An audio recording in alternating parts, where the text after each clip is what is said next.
ठाकरेंनी मतदानाच्या दिवशी घेतलेली पत्रकार 20 मेच्या पत्रकार परिषदेची चौकशी करण्याची निवडणूक आयोग केंद्रीय निवडणूक आयोगाने सांगितलं. आधी इंग्रजी आशिष शेलार यांनी निवडणूक आयोगाला पाठवलं दिलं होतं. त्याची दखल केंद्रीय निवडणूक आयोगाने घेतली आहे आणि त्या पत्रावर मला वाटतं आमच्या पक्ष 17 पत्र पाठवलेली आहेत. काही सूचना आहेत, काही तक्रारी आहेत. त्याची दखल घेतली असं मला दिसत नाही निवडणूक आयोग. आम्ही अमित शहा यांनी भारतीय जनता पक्षाला मतदान करा, रामलल्लाचं फुकट दर्शन करू, हे त्यातलं अत्यंत महत्वाचं पत्र आम्ही पाठवलं. त्याच्यावर साधी पोचपावती पण नाही.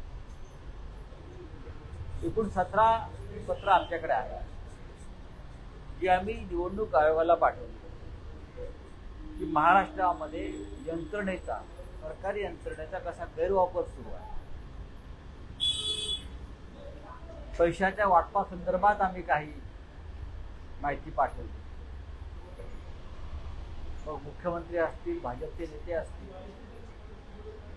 पण शिवसेना पक्षप्रमुख उद्धव ठाकरे यांच्या 20 मेच्या पत्रकार परिषदेसंदर्भात भारतीय जनता पक्षाचे पदाधिकारी पत्र पाठवतात आणि त्या संदर्भात केंद्रीय निवडणूक आयोग किती कर्तव्य तप्तर तर कारवाईचे आदेश दिले. आम्ही या कारवाईचं स्वागत करतो. कारण 4 जून नंतर हा निवडणूक आयोग जो आहे, जी भारतीय जनता पक्षाची एक शाखा आहे, सध्याचा निवडणूक आयोग हा भारतीय जनता पक्षाची एक्सटेंडेड शाखा आहे. ती स्वतंत्र नाही, निष्पक्ष नाही, घटनेला अनुसरून काम करत नाही. या सगळ्या गोष्टींचा जाब त्यांना उद्या संध्याकाळनंतर द्यावा लागेल. नरेंद्र मोदी परवा ध्यानाला बसले, तो प्रचार नव्हता. नरेंद्र मोदी 30 तारखेला 10 कॅमेरे लावून ध्यानस्थ बसले आणि सर्व वृत्तवाहिन्या 24 तास नरेंद्र मोदींचा हा मूक प्रचार दाखवत होते. ही सुद्धा एक मूक पत्रकार परिषदच होती.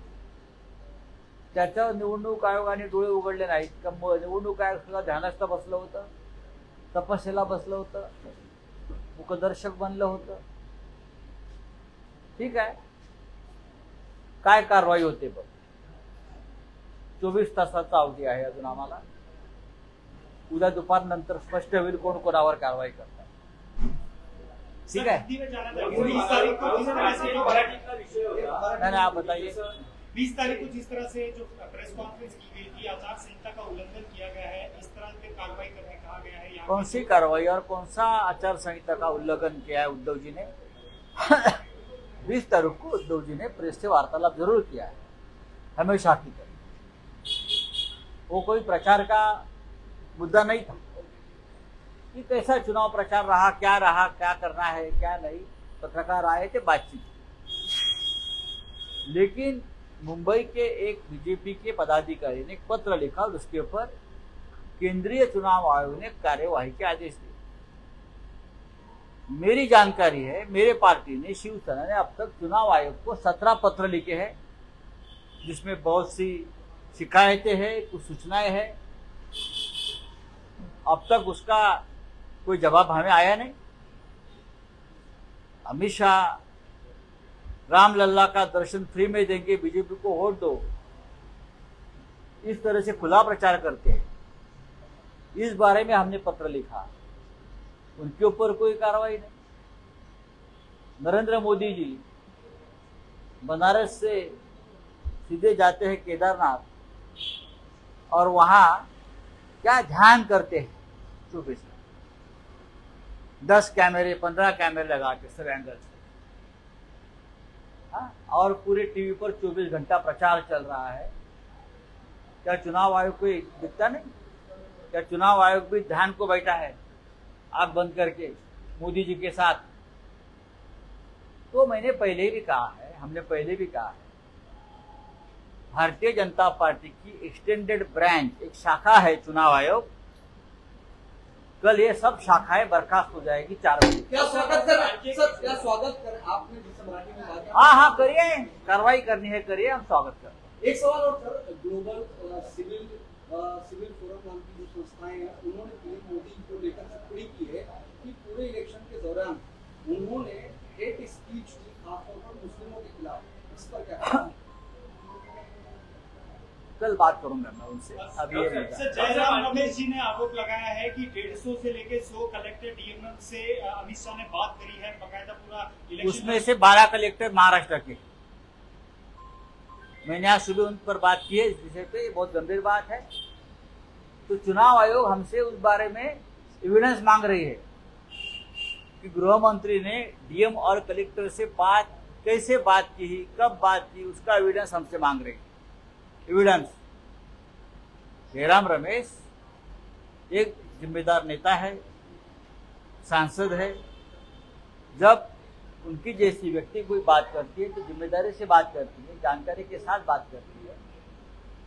लेकिन अब एविडेंस कौन मांग रहा है? चुनाव आयोग।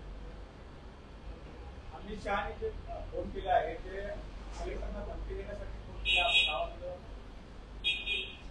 त्यात महाराष्ट्रातले 12 कलेक्टर आहेत जिथे भाजपला हरण्याची भीती आहे।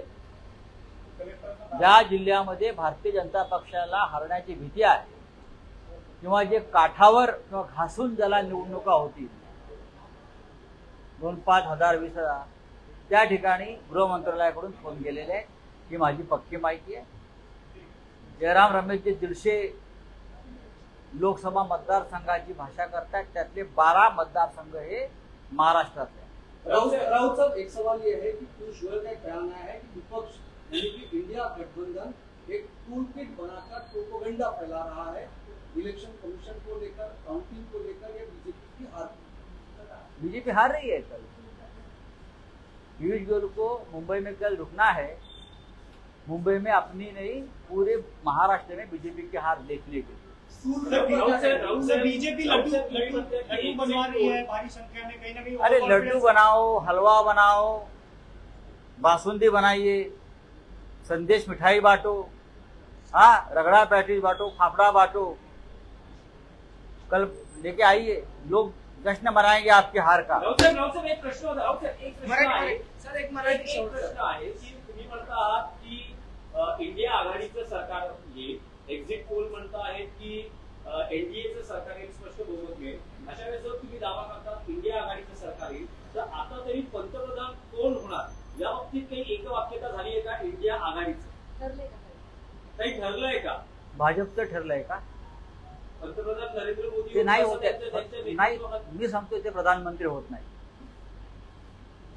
आम्ही सांगतोय नरेंद्र मोदी उद्या संध्याकाळी 4 नंतर भूतपूर्व झालेले असतात। 1996 नरेंद्र मोदी हे भूतपूर्व होतील उद्या, आणि इंडिया आघाडी 24 तासामध्ये आपला पंतप्रधान होईल। 24 तासात आम्हाला काही अडचण नाही। सहमती झाली आहे काही? आमच्यामध्ये सगळ्या विषयांवर चर्चा झालेल्या आहेत। आमचा निर्णय पक्का आहे, आम्हाला काही अडचण नाही। निकाल संपल्यावर 24 तासामध्ये इंडिया आघाडीचा प्रत्येक नेता हा दिल्लीत पोहोचेल आणि 24 तासामध्ये आम्ही निर्णय सर, घेऊ। राउत साहब, हिंदी में ये बात बता सर, दीजिए, PM क्या पीएम पद को लेकर इंडिया गठबंधन में कोई बातचीत की, कोई चेहरा तय ये हुआ है? पीएम पद के लिए हमारे गठबंधन में कोई मतभेद नहीं है। चर्चा जरूर होती है, कोई मतभेद नहीं है। कल शाम को पूरे नतीजे आने के बाद जब इंडिया गठबंधन की विजय की घोषणा हो जाएगी तो 24 घंटे में हमारा प्रधानमंत्री का चेहरा सामने आ जाएगा। अब देख लीजिए। लेकिन आप ये दावे के साथ कह सकते हैं कि नरेंद्र मोदी फिर से नरेंद्र प्रधानमंत्री नहीं हो रहे? मोदी प्रधानमंत्री नहीं हो रहे। चाहे कल से वो दिल्ली में बैठकर अपने कार्यकाल के अगले 100 दिन का एक कार्यक्रम बना रहे हैं, पहले कभी नहीं बनाया, ना 2014 में ना 2019 में। ये डर की ये डर है, हार की भय है, भ्रमिष्ट बन गए सब लोग। ये भ्रम में कल से प्रधानमंत्री नरेंद्र मोदी भूतपूर्व प्रधानमंत्री होने जा रहे हैं। 1996 मध्ये जो एच.डी. देवेगौडाचा जो फॉर्म्युला लागू करण्यात आला होता, कोणाचा एच.डी. देवेगौडांना पंतप्रधान करण्याचा जो मग आता परत देवगौडांना करायचं म्हणताय का तुम्ही? तो नाही, पण फॉर्म्युला लागू फ्रॉम द करण्यात सेम आला होता. तसाच फ्रॉम फॉर्म्युला पार्लमेंट आता असे की पूर्ण एनडीए किंवा इंडिया आघाडीला स्पष्ट इंडिया आघाडी सरकार देशाला 5 वर्ष स्थिर सरकार आणि स्थिर पंतप्रधान देईल आणि पंतप्रधान एकच असेल.